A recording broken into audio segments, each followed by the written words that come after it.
From Hollywood, it's time now for Edmund O'Brien as... Johnny Dollar. Are you from Hartford? Hello? What was that? Are you the insurance investigator? Yeah, that's right. You're here about the Alma Scott shooting? Yes, who is this? This is Alan Swain. Is this a gag? No, it isn't a gag. Well, it's about time you gave yourself up, isn't it? No, I won't. Because I didn't kill her. Why'd you take a run out? I don't know. I've done everything wrong, but I didn't kill her. I want to talk to you if you'll promise not to go to the police first. All right, I can do that. How can we work it so I'll be sure? Are you still in San Francisco? Yeah. I'll be alone. My word is good.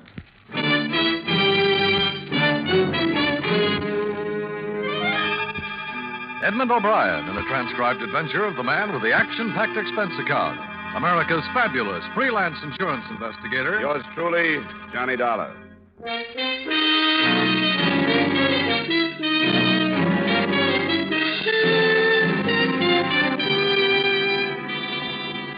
Expense account submitted by Special Investigator Johnny Dollar to Home Office, Columbia All Risk Insurance Company, Hartford, Connecticut. The following is an accounting of expenditures during my investigation of the Alma Scott matter. Expense account item 1, $219 airfare and incidentals between Hartford and San Francisco. For a day and a half, the investigation had taken the form of a search for the man who called me, Alan Swain. 4 witnesses, tenants in the dead girl's apartment house, had seen him running away in the corridor outside her flat immediately after they'd heard the shots. So when this chief suspect phoned about 8 that second night to say that he was innocent and wanted to see me, I was naturally more than anxious to set the meeting up. Later, I wasn't so happy about it. According to arrangements, I cabbed to the corner of Fulton and 26th Avenue, found a photography shop in front of which I was supposed to be picked up, and stood there for about 5 minutes looking at the pictures of some uninteresting brides.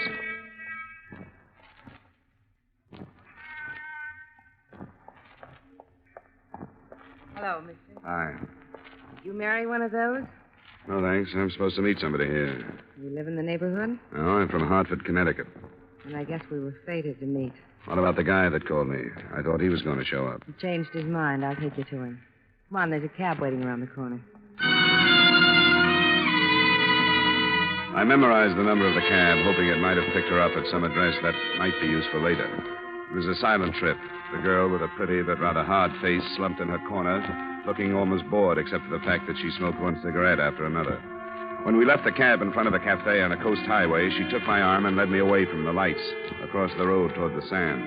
And there, behind the added protection of a low concrete abutment, I met Alan Swain. He did come alone.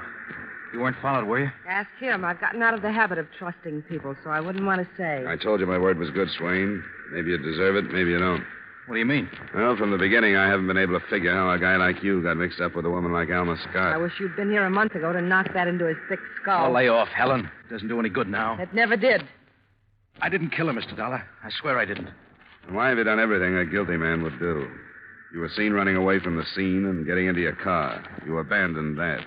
The cab driver remembers picking you up a block away from where it was found and bringing you back to Market Street. Everything you did has been done by scared killers before. I know I did everything wrong, but I didn't kill her. I wasn't even in her apartment. To match all the testimony that says you did kill her, can you put your hands on any that says you didn't? No. When I was in the hall, when I heard the shots, well, if I'd gone on in instead of losing my nerve and running, I could have cleared myself, but I didn't. All I thought of was my own hide. Then when it was too late, I realized the police would never believe anything I said. What makes you think I will? I don't know. I'm just asking you to give me a chance. A chance to do what? I want to tell you what led up to that night. It doesn't make any difference how I met her or anything. I knew she was no angel, but I never thought she was all bad. And I still don't. That's what 2 years of college does for you. Oh, lay off, Helen. 4 years, you'd be 100% blind. What's your story about that night? Alma and I were going to leave town. We were going to fly to Mexico and get married. Then we were going to Los Angeles and stay there. She wanted to get away from this town and the people she knew here.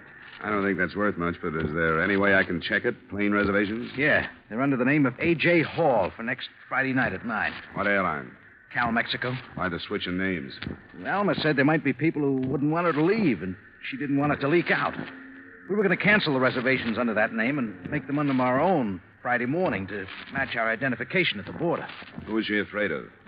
I don't know. She wouldn't tell me. Probably had a big choice. Do you know who? New in town, but give me time. Okay. What's the rest of it, Swain? Well, she broke a date with me that night. Said she wasn't feeling so good. Then about 10, she phoned and told me she'd changed her mind about going away with me. What reason did she give? She didn't give any. She hung up. I started right over to her place. It only took me 5 minutes.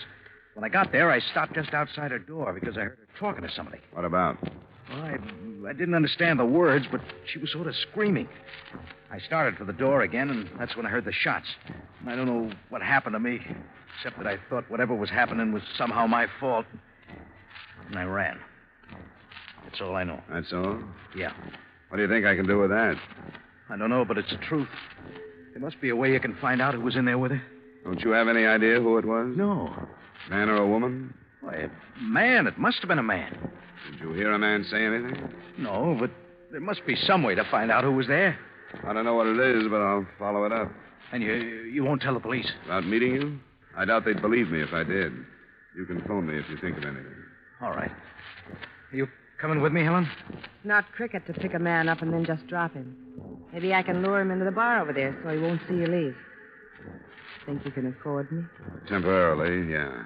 I'm on an expense account.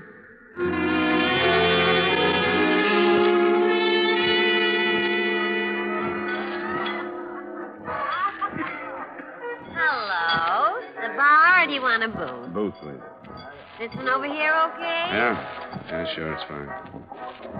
I'll take your order. An old-fashioned, I guess. Rye and soda. Okay. Rye old and a high with soda. It's not generally known that Swain has a sister, is it? Do you think he has? You're too young to be his mother. Thanks. I can't quite see you in that woman scorned part. I've been there. Can I have a light? Oh, sorry. Tell me something. Why do you think a woman might have killed her? I didn't say that, did I?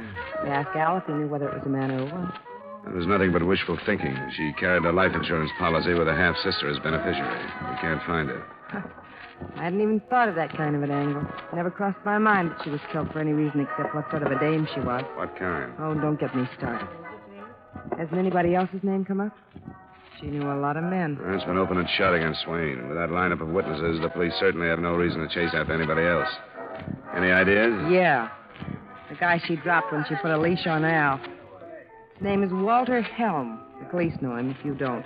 You mean you think he killed her? If he found out they were going to Mexico, I think he would have. Or had it done. Why didn't Swain tell me this? Because he didn't know. That dame never bothered to tell him. She was using him for something, and she didn't want to scare him away. You didn't warn him? I had a better idea, but things seemed to backfire. Al's got me to thank for this mess he's in. I tipped Walter Helm that they were leaving for Mexico. How did I know Al would go storming up there? I don't have the faintest notion, but I wish you'd phoned a different detective. You don't have to follow it up if you don't want to. That's all I've got to say, and I don't want the drink. Maybe some other time. I didn't wait for mine, either. I settled the bill and followed her out. I was in time to see her get into a cab whose number I added to the one we'd come out in. And I waited 20 minutes for another to take me back to my hotel.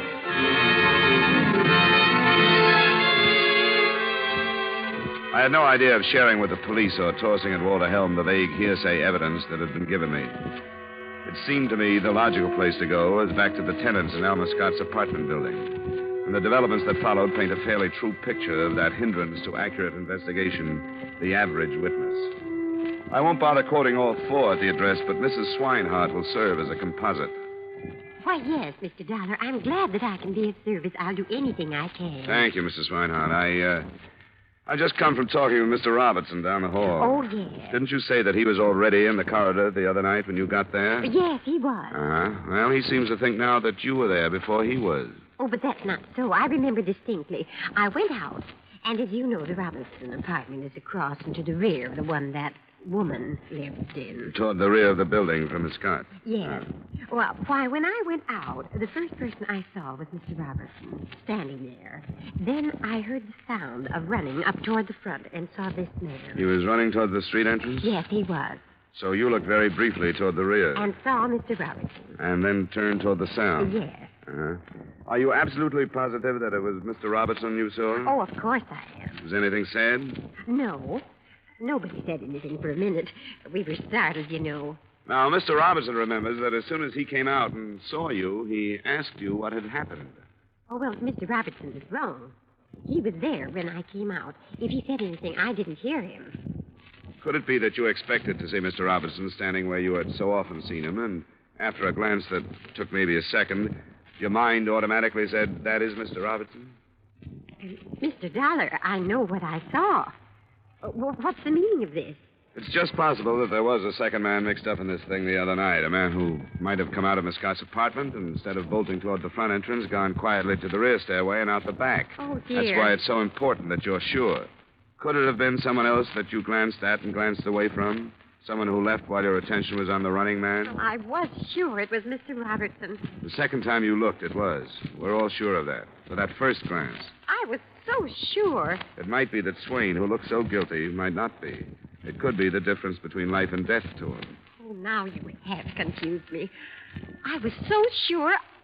But I shouldn't like to call Mr. Robertson a liar if he truly believes that I was in the corridor when he came out.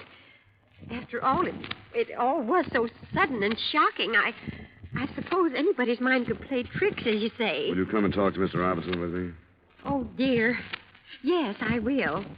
But I'd so hoped we'd heard the end of this dreadful thing. In less than an hour, 4 positive witnesses had broken down in the face of doubt. None of them could swear that there had been a second stranger in the hallway. But neither could they swear that there hadn't been. And none of them had actually seen Alan Swain come out of the Scott apartment.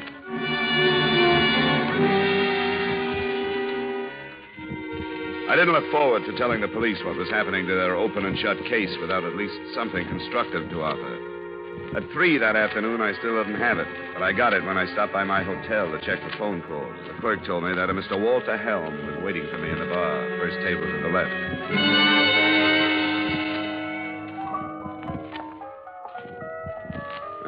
Mr. Helm? That's right. My name is Dollar. Oh, sit down. What are you drinking? Nothing, thanks. It's a little early for me. I don't suppose you know anything about me, but I'll get right to the point. The papers say you're working on the Alma Scott case.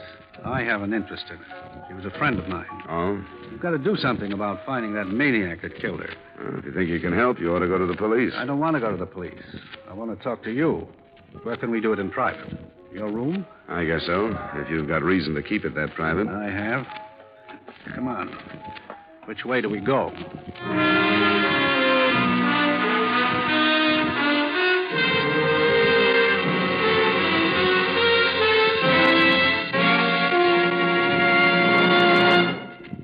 We will return to yours truly, Johnny Dollar, in just a moment. Assets, 1 block of wood. Liabilities, more trouble than the legendary paper hanger with a hide. It sounds as though Edgar Bergen had a pretty bad bank balance, doesn't it? But luckily for all of us, he comes back week after week to CBS Radio with his block of wood named Charlie and lets himself in for more trouble. As for you, you're really in the chips when you take in the Edgar Bergen Charlie McCarthy Show, heard over most of these stations every Sunday. Don't miss them tomorrow night on CBS Radio. Now, with our star Edmund O'Brien, we bring you the second act of Yours Truly, Johnny Dollar.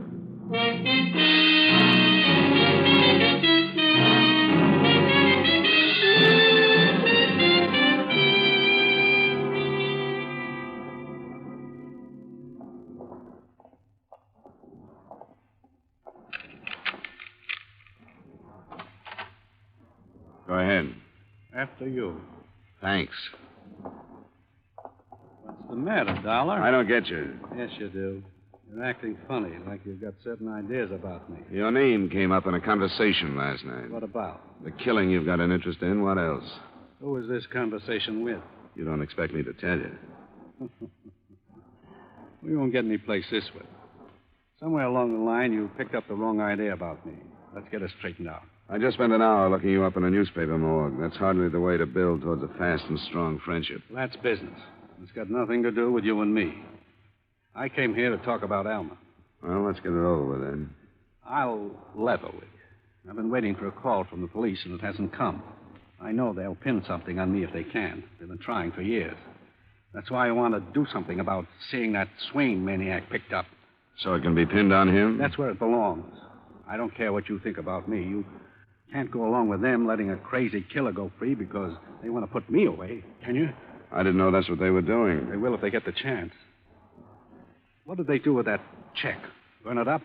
What are you talking about? What check? A cashier's check for $15,000. I gave it to Alma. I knew her well enough to know I didn't have to kill her to keep her from going to Mexico with that scum. She got tired of me before, but not so tired a small gift wouldn't bring her back. I knew I was a sucker, but if that was the only way I could keep her, it was all right with me. That doesn't set so well. That's the way it was. Maybe this time money wouldn't keep her. You're wrong. She changed her mind. She wasn't going. One thing interests me. How did you know she was going to Mexico? How'd you find out? Swain's sister phoned me, half crazy about his life being ruined. She said if I didn't do something to stop it, she would. What day was that? The day Alma was killed. I went over that afternoon with a check and had a talk with her. That's when she changed her mind. I've been on this thing pretty much from the beginning, and there wasn't a check. And they got rid of it. They're trying to pin this thing on me. There's a record kept of cashier's checks. If you bought one, you can prove it by going to the bank. Not if you're Walter Helm, you can't. They'll say I bribed somebody and probably pay a few bucks themselves to prove that. That's one of the things I want you to do. Go to the bank so you'll believe me about that check. I'll pay you. Your own price. Aren't you afraid they'd make that out a bribe? They would if they could. But this is legit. You've got a private license. You're for hire, aren't you? Not by a suspect, after I've been given access to state's evidence. What kind of evidence? I could really make this worth your while. Just between you and me. I feel sorry for you, Helm. You're a big wheel, but when you can't count on your money getting you something or getting you out of something, you're lost. Because nobody will take you, anything you say, or anything you do at face value. Maybe you're right. I'm not complaining, but maybe this is the deal that sets you right. The papers say she was killed by a .32. It hasn't been found yet. A town like this, it's probably at the bottom of the bay or in the ocean, don't you think? That's a shame. That .32 is all they need to really pin it on me. How come? I gave it to her. It's registered to me. How do you know that was the gun that killed her? She kept it in a drawer in the living room. And you didn't find one in the apartment anyplace, did you? If that's true, you wouldn't hurt yourself by telling the police. You tell them, not me. I thought I could talk business with you, Doc. You say you're not for hire. So this is what I'm going to do. I'm going to post a reward. $20,000. That might be a smart move. It'll be legit. Read about it in tonight's papers.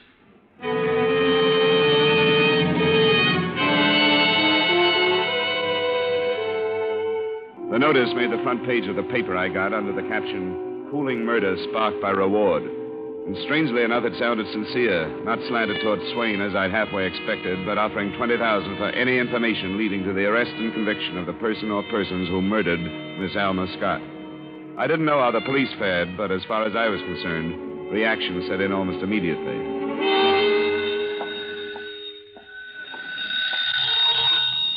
Johnny Dollar. This is Alan Swain. Oh? How are you making out? Now, what kind of a trick is this that Helm is pulling? This thing in the paper. I don't know. It's got news value, and he must have laid cash on the line. Might even be on the level. Oh, you're crazy. It can't be on the level. You know that. He says he didn't kill her. You talked to him? Yeah? What'd he say? Just that he didn't kill her. I'm surprised you're so upset. According to your sister, you didn't know anything about him. She told me about it last night. Well, this is a mess, and something will have to be done. It should have been done a long time ago. Why don't you give yourself up, Swain? No, I won't. That would be the best thing to do. No, I won't. I wish I'd gotten out of town while I could, but I listened to Helen. Come on in and talk about it, Swain. No. It's too much against me. The police don't care that I didn't kill her. They don't care who they get, just so they get somebody. Well, they'll have to find me. The case against you isn't as strong as it was. What do you mean? The witnesses who saw you outside Alma's apartment, they aren't sure now that they didn't see somebody else, too. Are you telling me the truth? Sure I am. That's what I mean. Come in and talk about it. No, I'll have to think. I'll have to talk to Helen. I don't know what this reward is going to mean. This reward trick of Helm's. I'll have to think, and I'll call you back.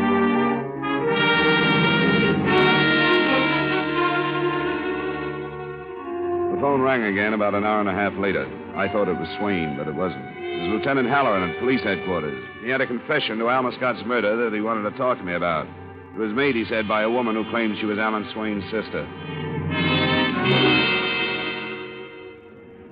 This dame says she knows you, that she met you last night. I guess she did. She says you met Swain and her at the beach.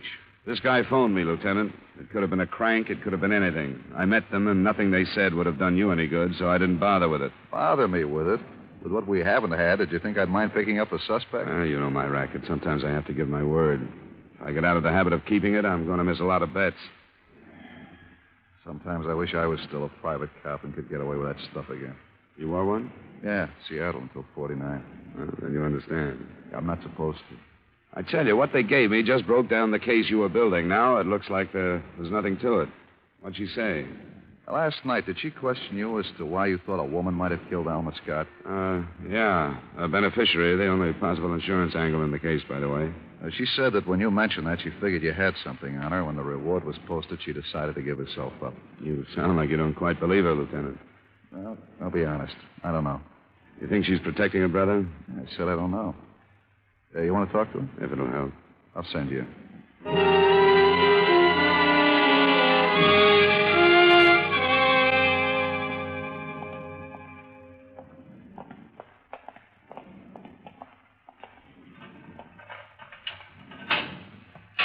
Thanks. Yes, sir. I hope I didn't put you on the spot by talking about last night. That's not important. Well, I was going to ask you to sit down before you. Move over. I was surprised to hear about this. I'm surprised, too. What do you mean? Oh, it's the whole thing. I never thought I'd go this far.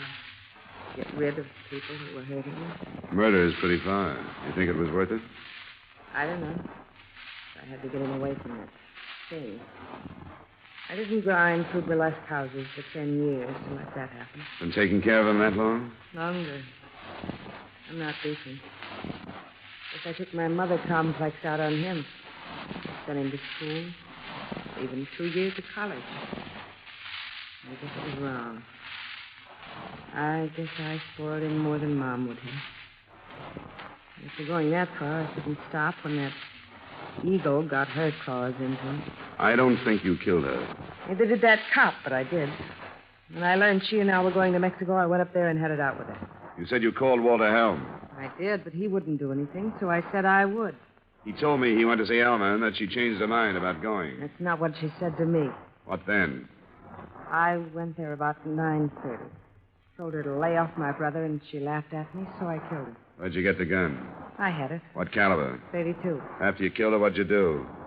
I just stayed in the apartment for a while. Then I looked out the door, and when the people were out of sight, I left. Back way? Yeah. What street you come out on? Polk Street. No, you didn't. The alley doesn't go through to Polk. It turns halfway through the block, goes on to California. Maybe that was it. I wasn't thinking of where I was going at the moment. I don't think you were there. Yes, I was.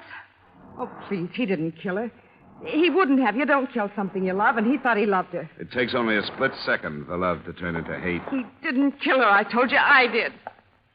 $1. Yeah? There's been a shooting out at Walter Helm. No. Oh, no. I thought you'd want to know. Oh.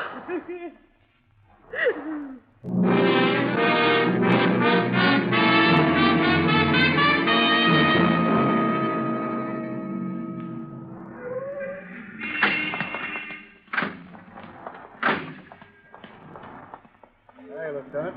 Sergeant, things under control? I think so, sir. He shot his way in. Butler was hit. Helen was waiting for him. We managed to shoot each other. How are they? Both still alive, sir. We'll go in. This man's an insurance investigator. He's all right. Yes, sir. Thanks, Sergeant.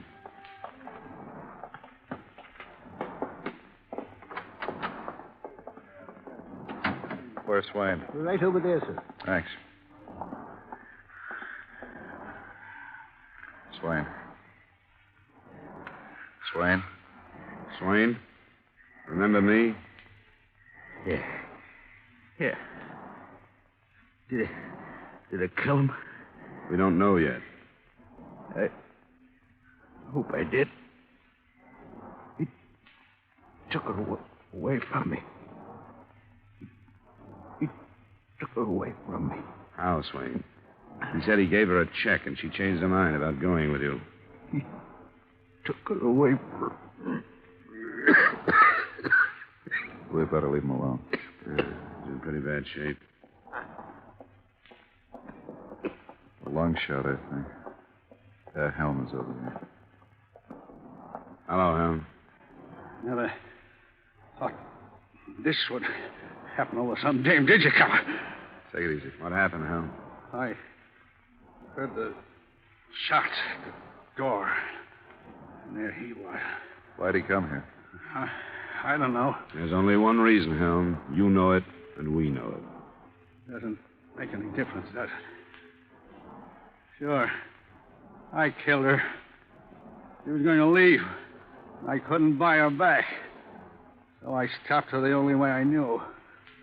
No scum like he was going to take her away. Nobody was going to take her away.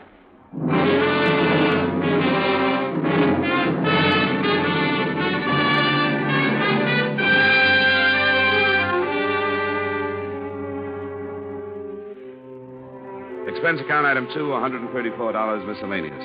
Item 3, same as item 1, transportation back to Hartford. Expense account total, $572. Remarks? I was wrong from the beginning. I'm not making excuses for it, but I wasn't as far wrong as the sister. If her false confession had ended it, she wouldn't have taken a rap for her brother, who she thought was guilty, but for Walter Helm, who she was afraid was innocent. It only proves again that you have to watch the words that go above your signature. Yours truly, Johnny Dollar.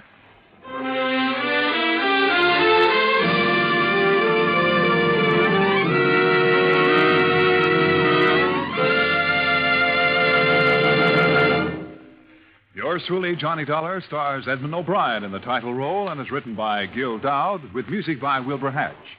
Edmund O'Brien can now be seen starring in the Paramount Pictures Technicolor production, Silver City. Featured in tonight's cast were Jack Moyles, Virginia Gregg, Jeanette Nolan, Herb Butterfield, Hy Everback, and Harry Long. Yours truly, Johnny Dollar, is transcribed in Hollywood by Jaime Del Valle.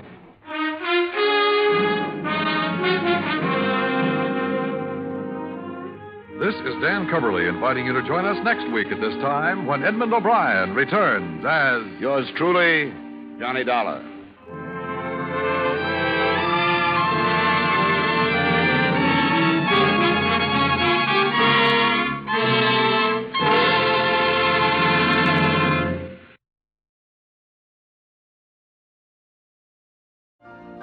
You've been listening to the OTR Gold Network. Find more classic radio at otrgold.com.